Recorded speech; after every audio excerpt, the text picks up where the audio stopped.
yang ada di sini sudah lebih paham tentang materi siang hari ini, bolehkah saya menyapa agar suasana lebih cair? Assalamualaikum warahmatullahi wabarakatuh. Saya belum mendengar suaranya nih. Sekali lagi boleh? Assalamualaikum warahmatullahi wabarakatuh. Terima kasih adik-adik sekalian. Tepuk tangan dong sekali lagi untuk kita semuanya. Baiklah hadirin, saya Siska Purba. Izinkan saya akan memandu kegiatan diskusi pada siang hari ini. Saya berharap para adik-adik mahasiswa dalam kondisi sehat dan sangat bersemangat untuk mengikuti diskusi dengan tema refleksi peran sivitas akademika dalam pemajuan dan penegakan HAM di Indonesia. Tentunya dalam sesi diskusi ini telah hadir dua narasumber hebat yang sangat luar biasa. Untuk itu saya persilahkan yang pertama Ibu Sasanti Amisani, kami persilahkan untuk memasuki panggung. Tepuk tangan dong adik-adik sekalian. Beliau saat ini menjabat sebagai koordinator bidang kerjasama antar lembaga, tata usaha pimpinan humas dan protokol, serta bagian kerjasama dan persidangan. Selanjutnya, kami persilahkan kepada narasumber yang juga tidak kalah hebat, Ibu Indah Pangestu. Tepuk tangan para hadirin sekalian. Tentu Ibu Indah sangat familiar ya di depan adik-adik sekalian karena beliau juga merupakan dosen di kampus ini. Selamat pagi Ibu Indah, selamat pagi Ibu Susanti. Kondisinya sehat ya Bu? Baiklah, saya boleh izin dulu ya Bu.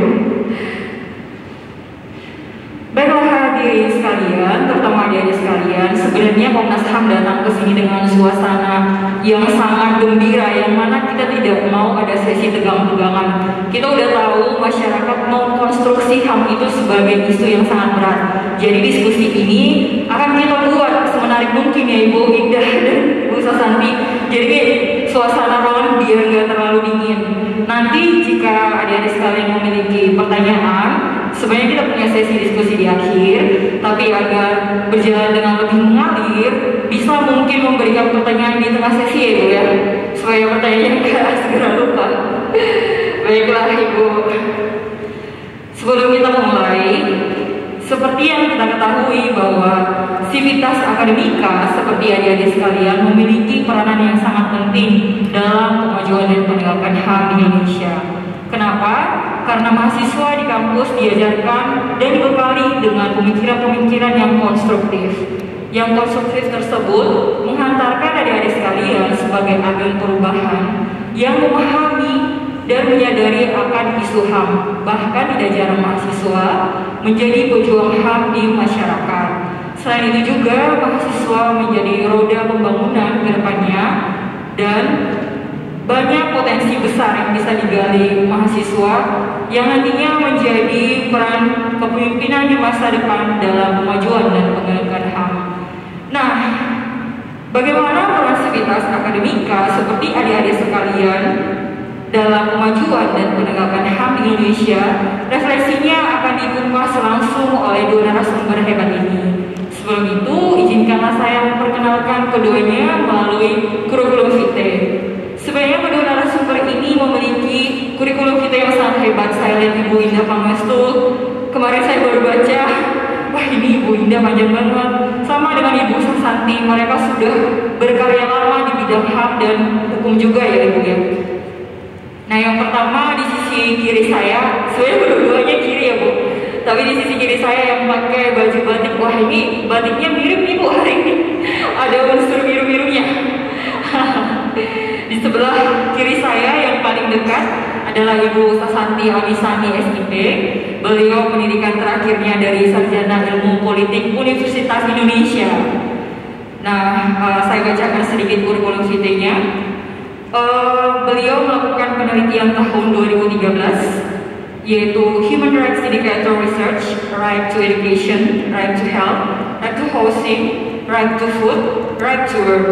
Dan pada tahun 2005 hingga 2006, beliau mengikuti Research on Internally Displaced Person di Aceh, West Kalimantan, East Nusa Tenggara, Mulkes Komnas HAM. Beliau juga mengikuti pelatihan pada tahun 2010, yaitu sebagai fasilitator of Basic Human Rights Training for State Apparatus Joint Program Komnas HAM World Learning Respect and Spect HAM Solo pada tahun 2009, modul Developer of Basic Human Rights Training. Nah, untuk kursusnya pada tahun 2012, Ibu Sasanti mengikuti research workshop on the role of NHRS for Business and Human Rights in Southeast Asia di Bangkok. Tahun 2000, International Human Rights Instrument di Jakarta, Raoul Wallenberg Institute. Nah, ini yang paling agak lama ya Bu, tahun 98. International Human Rights Law di Oxford University, George Washington University. Nah, untuk narasumber yang kedua, ini juga tidak kalah hebatnya ya Bu ya. Saya baca CV-nya ini udah bingung mau nge-ekstrak yang relate dengan hal yang mana. Jadi saya ringkaskan seperti ini ya Bu. Untuk pendidikan, pelatihan, seminar, serta kunjungan kerja tahun 2013, di STEM Course on Gender Mainstreaming organized by HREA, New York, Netherlands, November 2013, Certificates Gender Mainstreaming and Gender Equality in Humanitarian Situation pada tahun 2011, Participate in a First International Conference on Human Rights in Asia di Bangkok. Kemudian untuk pengalaman kerjanya tahun 2006 sampai 2013, Program Officer atau Acting Head untuk Raoul Wallenberg Institute of Human Rights and Humanitarian Law 2013 hingga 2016, konsultan independen bidang hukum dan HAM antara lain untuk badan WHO dan RWI. Dan 2016 hingga sekarang beliau merupakan perwakilan Indonesia untuk organisasi berbasis di Norway, Human Rights Solution. Untuk penelitian, monitoring, dan evaluasi serta penulis, Bu Indah pada tahun 2008 melakukan penelitian hak ekonomi, sosial, dan budaya dengan fokus hak atas kesehatan dan pendidikan di Jawa Timur. Tahun 2009, penelitian hak kesehatan reproduksi di Jawa Timur. Selain itu, beliau juga banyak menulis di media besar, diantaranya Kompas, Jakarta Post, dan berbagai jurnal. Demikian kurikulum vitae singkat Ibu Sasanti dan Ibu Indah. Sebenarnya banyak banget kurikulum vitae yang mereka punya histori atau jejak karir di bidang human rights, tapi sengaja saya ringkaskan supaya kita bisa menghabiskan lebih banyak waktu untuk diskusi ya, ibu-ibu sekalian. Baiklah para ibu-ibu sekalian, karena kita di sini ternyata perempuan semua yang di depan ini. Tapi saya lihat pesertanya banyak laki-laki ya Bu ya. Ini dari Fakultas Hukumnya. Tanpa mengurangi esensi dari acara, kita langsung saja. Yang pertama, kami persilakan kepada Ibu Sasanti Anisani SIP untuk memaparkan materinya. Untuk waktunya saya berikan 20 menit ya Bu. Silakan. Ya, terima kasih Mbak Siska. Selamat pagi Bu Indah, selamat pagi Bapak dan Ibu semuanya. Assalamualaikum warahmatullahi wabarakatuh. Semoga sehat semua, dalam keadaan sehat. Selamat pagi Pak Esro dan di sini semuanya juga Bapak dan Ibu dari Universitas Bayangkara Jakarta. Terima kasih kita sudah bisa bertemu pada saat ini. Mungkin saat ini adalah saat yang sudah lama dinanti ya, ada kuliah tatap muka yang selama ini sudah lama mungkin masih langka ya dilakukan oleh universitas atau lembaga pendidikan untuk melakukan pembelajaran tatap muka seperti ini karena pandemi. Dan terima kasih juga kepada Ubara yang sudah menyiapkan kegiatan atau acara ini dengan memperhatikan prokes dengan sangat baik. Mungkin untuk pemula sebagai awalnya, mohon saya ada sedikit video, mungkin sedikit dari channel Komnas HAM tentang apa itu hak asasi manusia. Tadi mungkin sudah dijelaskan oleh Pak Esro, tapi ini dari mungkin adik-adik bisa melihat hal hak asasi manusia adalah hak yang melekat pada manusia sebagai anugerah Tuhan yang wajib dihormati, dijunjung tinggi, dan dilindungi oleh negara, hukum, dan semua orang. Secara umum, hak bersifat kooperatif, yang artinya hal HAM adalah hak yang telah menjadi kodrat manusia. Selain itu, HAM bersifat universal, yang artinya HAM secara umum berlaku di seluruh dunia dengan tetap menghormati adat istiadat dan budaya negara masing-masing. HAM juga bersifat langgeng, yang artinya HAM adalah hak manusia sejak dari kandungan hingga meninggal. Manusia memiliki hak yang tidak dapat dikurangi dalam keadaan apapun, yaitu hak untuk hidup, hak untuk tidak disiksa, hak kemerdekaan pikiran dan hati nurani, hak beragama, hak untuk tidak berbudak, hak untuk diakui sebagai pribadi di hadapan hukum, dan hak untuk tidak dituntut atas dasar hukum yang berlaku surut. Hak-hak itu adalah hak yang tidak dapat dikurangi dalam keadaan apapun. Namun tidak semua hak dapat dikurangi. Ada juga hak-hak yang dibatasi. Hak seseorang dapat dibatasi oleh undang-undang. Misalnya, setiap orang berhak untuk memiliki dan membangun tempat tinggal. Namun orang lain tidak berhak mengganggu atau mengusir tempat tinggal orang lain sewenang-wenang, walaupun itu untuk membangun tempat tinggalnya sendiri. Atau pemerintah tidak berhak sewenang-wenang mengusir tempat tinggal orang lain tanpa menjalani prosedur. Untuk menjamin hak asasi manusia, negara dan pemerintah wajib untuk melindungi, memajukan, menegakkan, dan memenuhi hak asasi manusia. Negara dan setiap orang wajib untuk menghormati HAM. Artinya, tidak boleh melakukan tindakan atau mengganggu HAM orang lain. Misalnya, masyarakat yang sudah menikmati haknya untuk beribadah secara bebas tidak boleh diganggu. Negara berkewajiban untuk melindungi HAM. Artinya, ketika ada pihak lain yang mengganggu HAM, negara wajib memberikan perlindungan. Contohnya, ada orang yang sedang menyampaikan haknya untuk berekspresi, lantas ada pihak lain yang mengganggu, maka negara, misalnya polisi, harus melindungi orang yang sedang menyampaikan ekspresinya itu. Negara berkewajiban untuk memenuhi HAM. Artinya, negara harus mengambil langkah supaya setiap orang menikmati HAM secara lebih baik dan memudah dari waktu ke waktu. Contohnya, hak anak atas pendidikan. Maka, negara wajib menyediakan gedung sekolah yang layak, guru yang berkualitas, dan materi pelajaran yang bermutu baik. Selain itu, setiap orang wajib menghormati hak asasi orang lain dan tertib di dalam kegiatan bermasyarakat. Namun dalam menjalankan hak dan kebebasannya, setiap orang wajib tunduk kepada pembatasan yang telah ditetapkan undang-undang agar dapat menghormati hak dan kebebasan orang lain. Apabila seseorang atau sekelompok orang atau aparatur negara dengan sengaja atau tidak sengaja mengurangi, menghalangi, membatasi, atau mencabut hak orang lain, maka hal tersebut adalah pelanggaran terhadap hak asasi manusia. Pelanggaran hak asasi manusia akan menjadi akar dari segala permasalahan dari suatu negara. Mari kita ciptakan dunia tanpa kekerasan dan diskriminasi, saling menghormati dan menghargai sesama manusia. HAM untuk semua. Laporkan setiap bentuk pelanggaran HAM, jangan diam.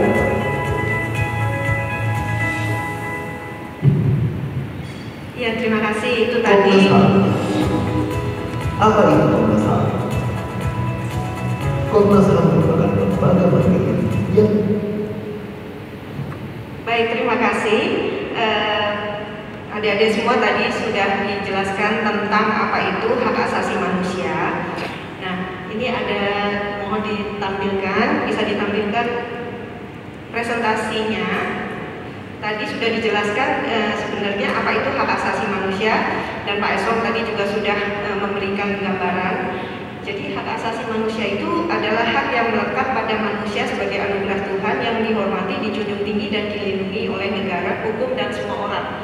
Jadi karena itu adalah pemberian oleh dari Tuhan, maka hak asasi manusia itu harus dilindungi oleh negara, hukum dan semua orang, seperti itu. Di sini juga hak asasi manusia itu juga pasti ada prinsip-prinsip yang perlu kita ketahui atau kita catat. Prinsip-prinsip hak asasi manusia di sini adalah universal dan inalienability, yaitu melekat kepada semua orang di mana saja. Jadi apakah itu orang Indonesia, kemudian dari negara manapun, dia memiliki hak asasi manusia yang sifatnya juga universal. Kemudian indivisibility atau tidak terpisahkan. Maksudnya apakah indivisibility atau tak terpisahkan itu? Di sini maksudnya adalah pemenuhan hak itu tidak terpisahkan. Jadi bila mana seorang ingin mendapatkan hak atas kesejahteraan, maka hak atas pendidikannya juga harus terpenuhi, hak atas kesehatannya juga harus dipenuhi dan sebagainya. Jadi itu tidak terpisahkan. Kemudian ada lagi mungkin interdependence atau prinsip interdependence, saling ketergantungan dan saling mempengaruhi. Di situ misalnya pemenuhan hak ekonomi tidak terlepaskan juga dengan pemenuhan hak sipil, politik dan sebagainya. Lalu kemudian ada lagi equality dan non-diskriminasi. Ini mudah ya, equality dan non-diskriminasi, pemenuhan HAM itu tidak boleh ada unsur pembedaan berdasarkan ras dan etnis. Kemudian partisipasi dan inklusi, yaitu partisipasi masyarakat untuk mengetahui proses pengambilan kebijakan. Jadi misalnya ada perwakilan-perwakilan yang juga mengetahui bagaimana proses suatu kebijakan itu digodok atau dibicarakan, misalnya di Dewan Perwakilan Rakyat, apalagi itu menyangkut dengan masalah penentuan nasib mereka. Kemudian accountability and rule of law. Jadi di sini negara itu harus sebagai pemegang kewajiban mendasarkan pada norma dan standar instrumen HAM internasional. Tadi dari film yang tadi sebentar kita saksikan, di situ negara. Nah, itu tadi kenapa negara banyak disebut? Karena negara itu sebagai duty bearer atau sebagai pihak yang punya kewajiban untuk memenuhi hak asasi manusia. Jadi itu aturan atau hukum yang berlaku adalah hubungan antara negara dengan warga negara, seperti itu. Kemudian tadi juga dari video tadi, mungkin nanti teman-teman atau adik-adik ada komentar ya atau pertanyaan terkait dengan video tadi atau tampilan sebentar tadi. Ada hak-hak yang bisa dibatasi dan ada hak-hak yang tidak bisa dibatasi. Pasti ditanya apa yang tidak bisa dibatasi ya. Sebenarnya bukan tidak bisa dibatasi, ya bisa dibatasi dengan peraturan atau ketentuan hukum. Di sini ada namanya non-derogable rights. Apa saja? Tadi sudah ya. Non-derogable rights itu hak hidup, hak bebas dari penyiksaan, hak bebas dari perbudakan, hak bebas dari penahanan karena gagal memenuhi perjanjian hutang piutang, hak bebas dari pemidaan yang berlaku surut, dan hak sebagai subjek hukum, serta hak kebebasan berpikir, berkeyakinan, dan beragama. Nah, setelah mengetahui sedikit tentang hak asasi manusia, dan saya yakin juga adik-adik juga pasti sudah tadi dijelaskan oleh Bapak, kalau nggak salah Pak Rektor ya tadi, bahwa salah satu mata kuliah yang ada juga adalah mata kuliah HAM. Nah, pasti nanti juga kita bisa diskusi. Sekarang kita akan melihat juga lembaga yang mendapatkan mandat dari undang-undang untuk menangani atau bekerja atau berfungsi untuk menangani isu-isu hak asasi manusia. Salah satunya adalah Komnas HAM. Nah, Komnas HAM ini memiliki 4 fungsi, yaitu pengkajian, penelitian, kemudian pendidikan dan penyuluhan, serta mediasi dan pemantauan dan penyelidikan. Nah, fungsi pendidikan dan penyuluhan ini salah satunya misalnya Komnas HAM mendapat kunjungan dari para mahasiswa atau mendapat kunjungan dari warga untuk mendapatkan edukasi atau mendapatkan pengetahuan tentang hak asasi manusia. Nah, seperti ini kita juga mendekatkan diri kepada para kaum muda, kemudian dari kelompok kemarin beberapa stakeholders juga, misalnya dari beberapa sekolah dan sebagainya. Dan juga kita juga memiliki kerjasama dengan pihak-pihak lain universitas untuk memberikan materi-materi atau masukan HAM di dalam kuliahnya. Nah, ini kita nanti, saya nggak akan panjang lebar, nanti akan saya putarkan juga setelah sedikit penjelasan dari saya, termasuk Komnas HAM ini. Oh ya, untuk kasus-kasus juga kita itu punya fungsi pemantauan dan penyelidikan. Contohnya apa? Kasus-kasus itu misalnya kemarin ada masalah apa ya, kebakaran lapas di Tangerang. Nah, itu Komnas HAM juga melihat, memantau kejadiannya seperti apa, kemudian mencari informasi, mendapatkan informasi bagaimana ini terjadi dan sebagainya, kemudian nanti akan memberikan rekomendasi atau masukan-masukan bagi pihak-pihak yang terkait dengan peristiwa kebakaran di lapas tersebut. Kemudian ada kasus-kasus lain. Biasanya kasus yang diadukan itu biasanya adalah kasus-kasus yang terkait dengan kepolisian, kemudian dengan perusahaan dan dengan pemerintah daerah, baik pemerintah provinsi maupun pemerintah daerah kabupaten atau kota. Nah, bagaimana untuk mengatasi agar itu tidak mengalami, maksudnya instansi tersebut tidak mengalami lagi banyak pengaduan yang masuk ke Komnas HAM. Nah, apa yang dilakukan Komnas HAM? Komnas HAM misalnya mengadakan kerjasama dengan pihak kepolisian. Di situ kita bisa bekerja sama, berdiskusi tentang peningkatan kapasitas aparat kepolisian dan sebagainya, sehingga diharapkan masa di kedepannya itu aparat keamanan bisa melakukan penanganan yang lebih baik sehingga tidak menjadi pihak teradu yang terus meningkat jumlahnya. Kemudian ada juga kita melakukan kerjasama dengan pemerintah daerah baik provinsi maupun kota. Kita ada kayak festival HAM gitu yang dilakukan setiap tahun sekali dalam rangka ya mengarus utamakan hak asasi manusia di dalam kebijakan-kebijakan yang dilahirkan oleh pemerintah daerah baik tingkat kota maupun di tingkat provinsi, tingkat kota maupun kabupaten dan tingkat provinsi seperti itu. Kemudian kalau kajian-kajian, apa sih yang dilakukan Komnas HAM terkait kajian-kajian tersebut?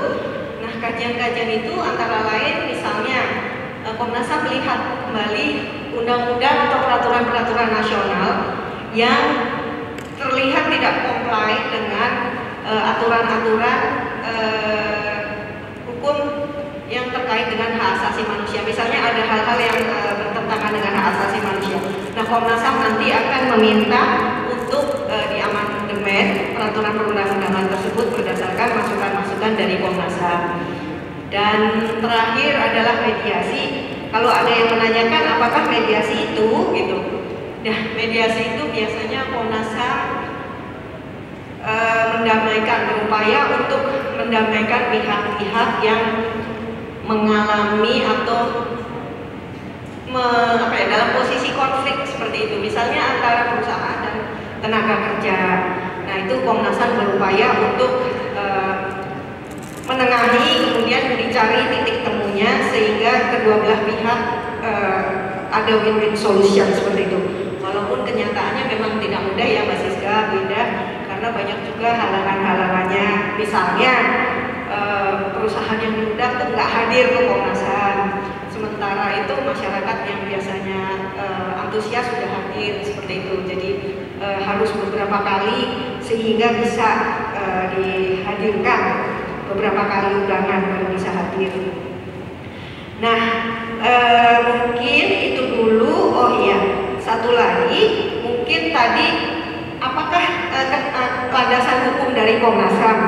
Sebenarnya itu Komnas HAM memiliki landasan hukum itu awalnya adalah hanya berdasarkan Kepres.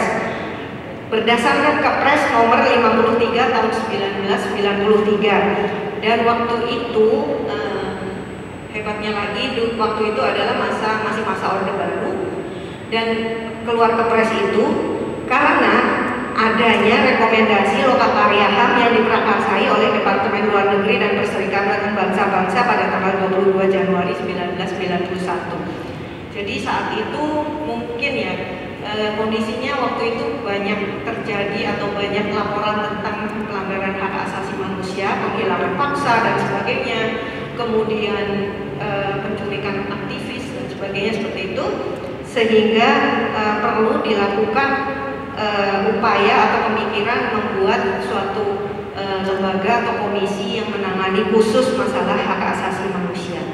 Kemudian adanya juga TAP MPR nomor 17 MPR 1998. Nah, kalau yang sudah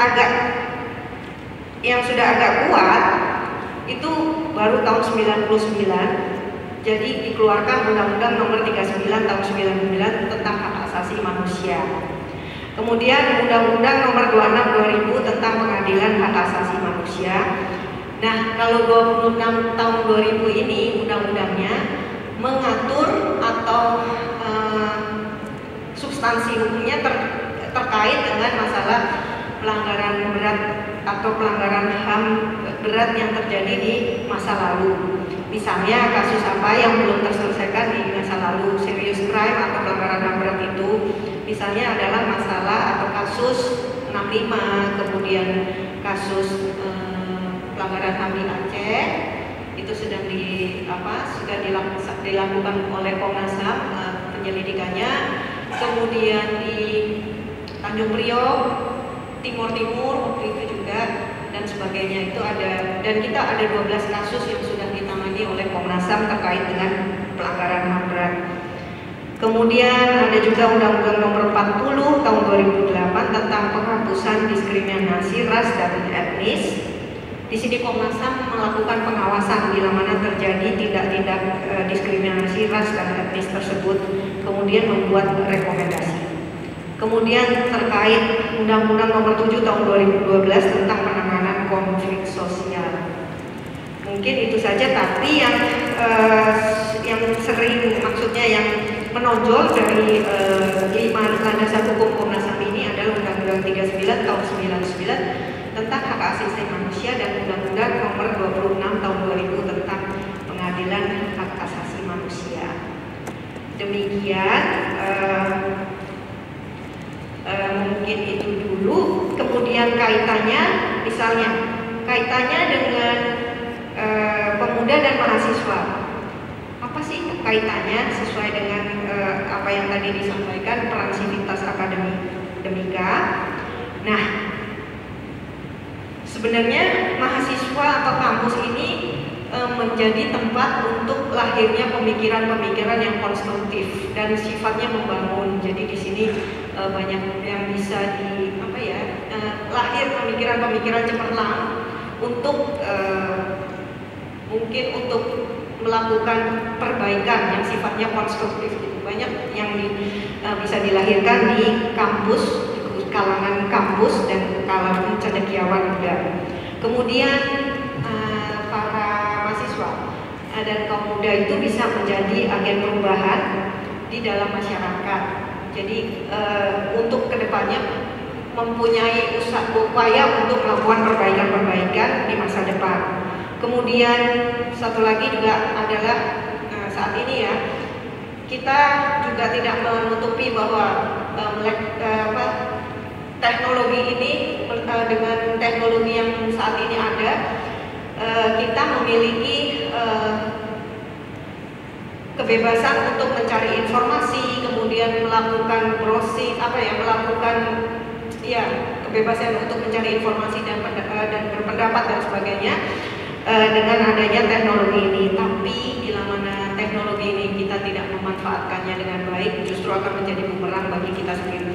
Jadi kaum muda itu janganlah justru terbawa arus untuk membuat atau memanfaatkan kemajuan teknologi itu untuk hal-hal yang sifatnya justru akan membawa dampak yang buruk. Misalnya yang ada saat ini, misalnya ada bullying dan sebagainya, cyberbullying dan sebagainya, itu pasti kita tahu semua, karena efeknya tidak hanya untuk yang terlihat saja, namun juga bisa membawa efek yang lebih dari itu, kerusakan yang lebih dari itu.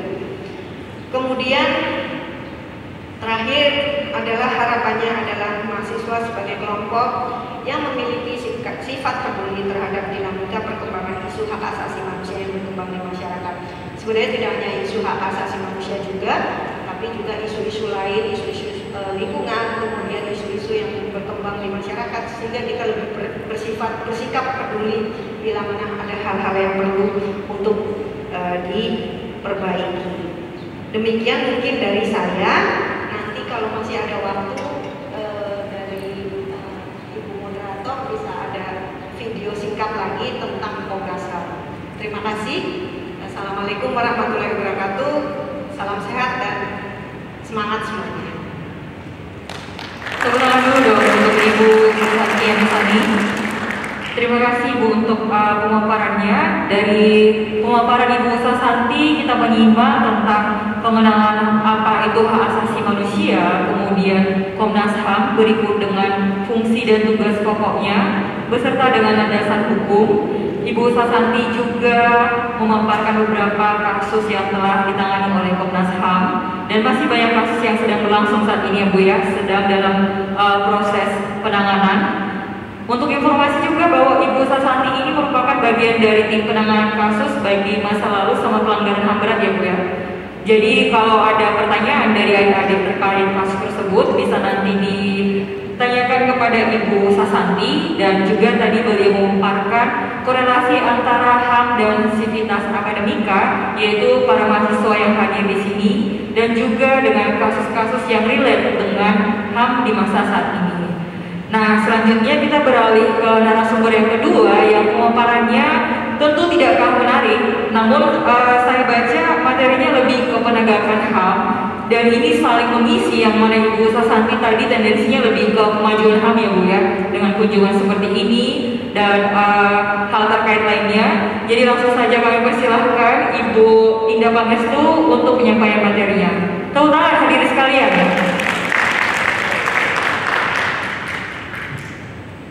Terima kasih Mbak Siska, terima kasih Bu Susanti. Yang terhormat Ibu Deka, perwakilan dari Komnas HAM juga Pak Eslon. Terima kasih atas kesempatan ini. Mungkin saya ingin berdiri kalau boleh ya Mbak. Soalnya kalau dosen itu kalau duduk kayaknya kok apa ya namanya kurang afdol gitu. Kalau dosen itu jalan ke sana, jalan ke sini gitu. Silakan Bu, biar ibunya lebih ngalir ya Bu. Monggo Bu, silakan. Jadi saya minta maaf. Itu pertama. Yang kedua adalah saya mohon maaf, saya masih menggunakan masker ketika saya presentasi karena mungkin persoalan ini ya Bu, sama-sama protokol, karena kita berdekatan ini kebetulan. Kalau yang di sana kan agak jauhan, kalau kita deket-deketan juga. Itu terus kemudian satu catatan untuk yang saya akan sampaikan ini mungkin lebih ke tataran untuk memenuhi Tridharma Perguruan Tinggi, di mana di dalam Tridharma Perguruan Tinggi ada pengabdian masyarakat, ada pengajaran dan lain-lain. Lebih ke konteks tadi yang sudah disinggung oleh Bu Susanti, persoalan mengenai masukan, berpikir kritis dan lain-lain. Nah ini mungkin lebih ke sana, makanya mengambil tema seperti itu karena akan menggambarkan realita. Ada beberapa realita yang mau di-sharingkan, termasuk realita masukan dari mahasiswa sebenarnya Ibu. Karena saya kebetulan agak bertanya gitu ya ke mahasiswa saya, mahasiswa hukum Mbak Siska. Dan Mbak Siska kan UGM ya. Sebenarnya di alma mater UGM itu ada sebuah praktek baik yang nanti juga akan saya contohkan. Salah satu bisa kontribusi gitu. Oke, pertama saya ingin membahas ini topik bahasannya. Ketika kita bicara penegakan HAM, mungkin ada kekaguran yang dimaksud penegakan HAM itu apa di sini gitu ya. Jadi saya mau mengkontekstualkan yang dimaksud penegakan HAM itu, kemudian gambarannya seperti apa, kemudian persepsi yang ada seperti apa, penegakan dalam konteks HAM sipol, ekosol, kemudian kemudian kelompok rentan seperti apa, dan langkah ke depannya bagaimana. Pertama, ketika kita bicara mengenai pendekatan yang berikutnya, makna penegakan itu sendiri sebenarnya di sini dalam konteks merefleksi, meninjau, melihat. Kalau kita dalam KKBI, merefleksi itu berarti mencermin. Artinya kita seperti meninjau apa yang sudah kita jalani dalam penegakan hak asasi manusia ini. Nah, kemudian dalam konteks penegakan HAM itu sendiri, maka kita perlu tahu, atau kita perlu sedikit menyinggung apa itu yang kita maksud dengan mekanisme penegakan itu sendiri. Apa penegakan itu sendiri? Penegakan HAM itu membutuhkan sebuah mekanisme yang berikutnya adalah di mana mekanisme ini adalah proses bagaimana hak asasi manusia itu bisa diterapkan. Bisa diterapkan, jadi tidak hanya pada tataran legal atau komitmen, tapi juga bisa diwujudkan. Nah, itu gimana? Nah, itu mekanisme, berbicara mekanisme HAM. Mekanisme ini untuk mengadakan adanya proses penghormatan, perlindungan, dan pemenuhan hak asasi manusia yang tadi sudah dijelaskan oleh Bu Sasanti. Nah, kegiatannya meliputi tadi juga sudah disampaikan promosi HAM dan remedi atau perbaikan-perbaikan. Berikutnya. Nah, pada mekanisme hak asasi manusia ini, ketika kita mau menegakkan hak asasi manusia, ini tidak lepas dari sistem HAM. Di dalam bukunya Alfred Noah, Introduction to Human Rights Regime, itu tidak lepas dari apa yang disebut dengan sistem HAM internasional. Tadi Pak Esra sudah menyinggung soal DUHAM, Deklarasi Universal Hak Asasi Manusia. Itu menjadi sebuah sistem hak asasi manusia internasional yang kemudian kita sebagai bangsa-bangsa beradab, terlibat di situ, mengakui, dan kemudian membangun mekanisme HAM untuk menegakkan hak asasi manusia. Silakan berikutnya. Ini juga sudah disinggung bahwa kewajiban negara itu tidak